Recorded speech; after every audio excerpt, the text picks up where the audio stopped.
সদ্যবিদায়ী শেখ হাসিনাকে উদ্দেশ্য করে উপদেষ্টা সাখাওয়াত বলেছেন, আপনি এখানে ওখানে বলছেন দেশে ফিরবেন, আপনি আসেন আপনারই দেশ, কিন্তু গন্ডগোল পাকাবেন না।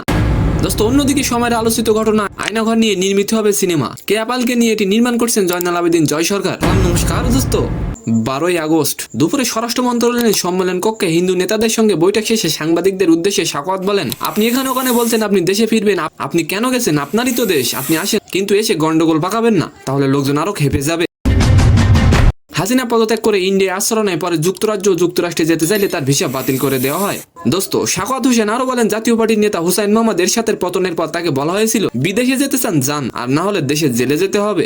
শেখ হাসিনা, আপনিও ফিরে আসুন, দেশকে অরাজকতার দিকে ফেলে দিয়েন না। দোস্ত, অন্যদিকে বর্তমান বাংলাদেশে আলোচিত সব ঘটনার মধ্যে অন্যতম হলো আয়নাঘর রহস্য।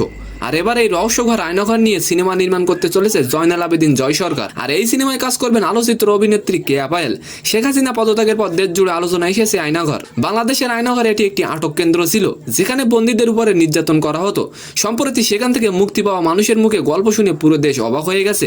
তো সম্মানিত দর্শক, আজকের ভিডিওটি কেমন লাগলো অবশ্যই কমেন্ট বক্সে জানাবেন। আর ভিডিওটি যদি ভালো লাগে অবশ্যই একটি লাইক দিয়ে আমাদের চ্যানেলটিকে সাবস্ক্রাইব করে দিবেন। ধন্যবাদ।